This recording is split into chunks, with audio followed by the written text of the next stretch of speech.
to start off the afternoon with sort of an oral history of a column that Judd wrote today, the best draft picks of the Judd Zulgad era since he started covering the Minnesota Vikings and their draft picks. So I covered the Packers, as most people know, for the Star Tribune in 2003 and 4. Which is weird to me that the Star Tribune had a Packers beat guy. It was a different time. Right, yeah. It was a different time. Did they have like somebody throughout the division, or it was just Vikings and Packers? No, the philosophy of the people that ran the paper back then at that time was the Pioneer Press was competing in Western Wisconsin by going to cover tons of preps. And so the publisher at the Star Tribune said, what can we do that will cause people in Western Wisconsin to want the Star Tribune?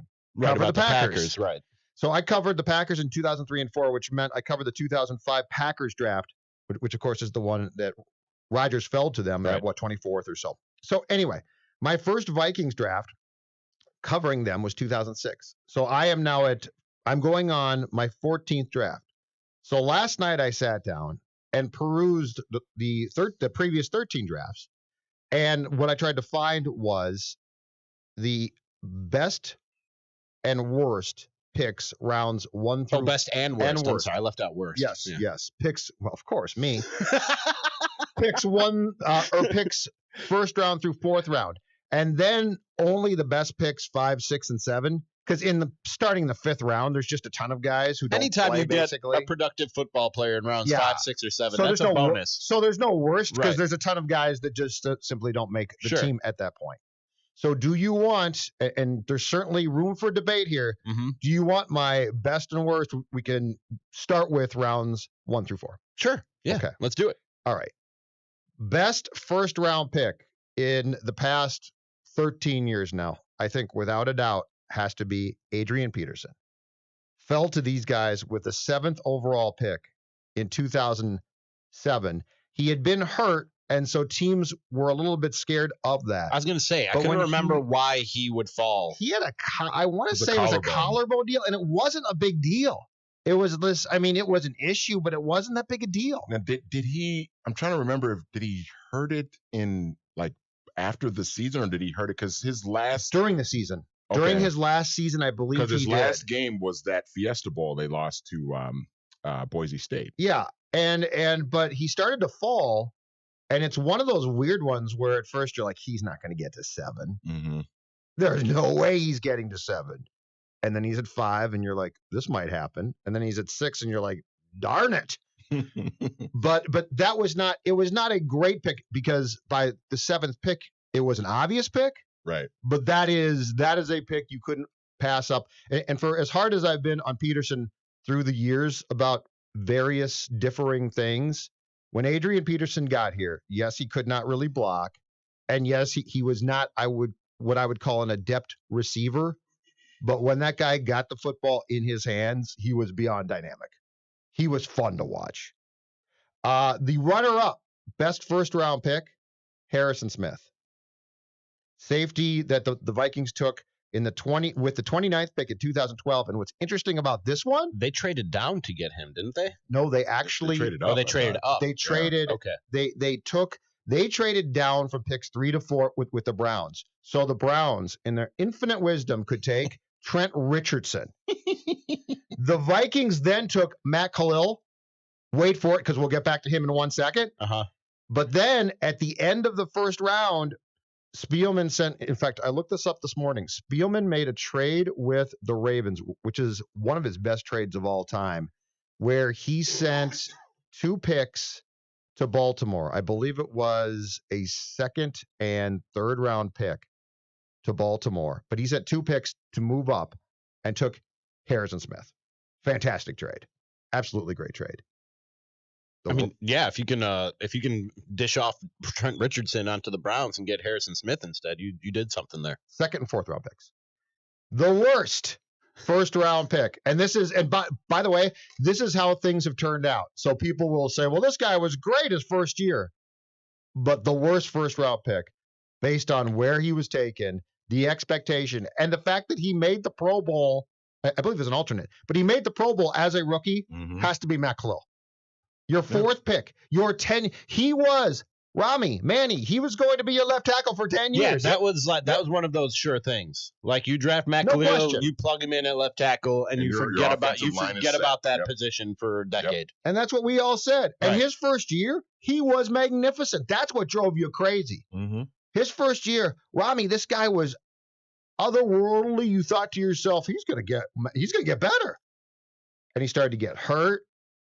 And I don't know what else transpired. He had the incident with the fan, right? Where he knocked the hat off. He knocked the hat off TCF Bank Stadium. His face and, But it was weird. I don't remember that. Oh, in fact, I think it was after a Packer game, right? Is there video? It might have been, yeah. Well, I think there is video because somebody took it on YouTube on their cell phone, I think. Yep. He walked out and a fan was right there by the gate. Basically, is like, "Hey, Khalil, why don't you block somebody?" And the fan was right. Mm-hmm.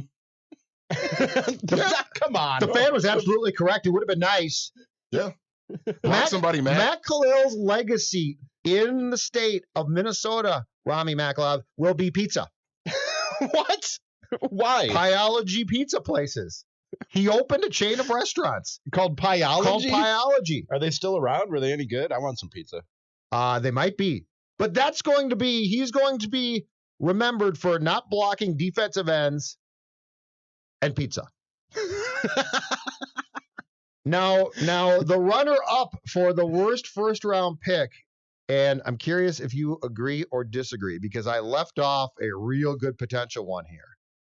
My runner-up for worst first-round pick in the Vikings' last 13 drafts of 2006 to 2018 is Christian Ponder. I'm actually surprised he wasn't the winner. I was going to say the same thing, Manny. Took the words right out of my mouth. That leaves out, though, Laquan Treadwell. Now, the only hair I'm splitting there is that Ponder was the 12th pick in 2011. Treadwell, of course, was the 23rd pick in 2016. But yes, this is a very subjective exercise, so you could certainly push to say that Christian Ponder, based on position, based on expectation, and again, thinking that he would solve a Vikings problem that has existed for how long, that Christian Ponder makes a solid case himself to be a top 10. Did anybody but Rick Spielman think that Christian Ponder was that when he was drafted? Was there anybody here who thought, oh, no, Christian Ponder is a savior? We finally figured out quarterback. The thought was that the Vikings had kind of reached, right, Judd, to take him. Yes. But I think there were the rumors that like Washington was really hot on him, and that's why the Vikings, instead of like trading down to still like get him, that they just took him with 12 or at 11 or whatever it was. Because they thought Washington was going to take him, and Washington had Mike Shanahan at the time. Google that draft right now. I have always termed it the musical chairs quarterback draft. It was 2011 was the draft where everybody realized, oh my God, we need a quarterback. And if I'm not mistaken, Cam went one to Carolina, and that I contend to this day worked out just fine. Mm-hmm. But after that was the Blaine Gabbert draft, the Christian Ponder draft. Through that. Jake Locker went 8. Who the Vikings liked a lot. Yeah. But of course, we found out that he couldn't hit the broadside of a barn, literally. And that was also the draft that I think it was Mayock that said that he would take Gabbert over Cam, right? When I went, he thought Gabbert was like the best quarterback in the draft. When I went to the combine, there were a lot of people that said Gabbert is the best QB in this draft. I never saw that. I saw him play just a little bit in college, and then I saw what he did in the combine and at his pro day, and I was like, I think the combine brought him down. Because I'm talking about when I got to the combine before QBs threw. I want to say that there was a prevailing philosophy among some that Gabbert should be the top overall pick in that draft. And I remember the first time I saw him play in the NFL, and it was clear to me. The first time I ever saw him step foot onto an NFL field, I was like, this is not going to work. This guy is not going to be the quarterback people thought he would be. I can't remember ever seeing feet that bad from a guy who was that highly touted. I'm dead serious. It was dead from the start because first and foremost, he wasn't good, and maybe even and less so, he went to Jacksonville. Yeah, you're doing the fact that he wasn't very good, and then he goes to Jacksonville it was a complete disaster. That first round after Cam, quarterback wise, as I recall, was a disaster. Yeah, that was Andy Dalton in the second round. Yeah, Andy Dalton went. And Kaepernick as well, right? Kaepernick, yeah. No, and then, I'm saying, but the first round guys were Cam, which was fine. Jake Locker, which was a disaster. Blaine Gabbert, a disaster. Christian Ponder, a disaster. Oof. And teams were desperate. Everybody, and that was one where everybody thought, we'll just fill our need now. And it was a complete gong show. Look at some of these names. So after Kaepernick, Ryan Mallett, Ricky Stanzi from Iowa, TJ Yates, something called Nathan Enderle from something called Nathan Enderle from Idaho. I'm sure he was. Tyrod Taylor was a 6th round pick, and Greg McElroy was a 7th rounder to the Jets. But the scary thing about that is Tyrod Taylor was a better quarterback actually as a professional than a lot of what you went through absolutely in the first round. Yeah, absolutely, no doubt about it.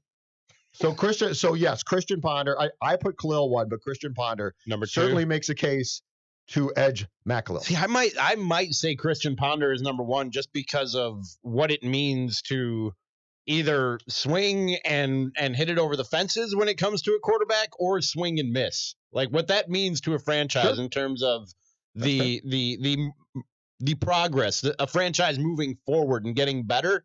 Like when you draft a quarterback, it's either make or break. Like this guy is gonna hit and he's gonna carry us to some really, really successful years, or it's a miss and we just set ourselves back at least 2 years while we figure out if this guy is anything, and then we go get the next guy. With Matt Khalil, I mean, it's great to have an offensive tackle, but that high though. That high, that's why absolutely. I put him first because he was the 4th overall pick. That's why. Even missing on a tackle with the 4th overall pick, I don't think is as big a setback for a franchise as missing on a quarterback who you thought was the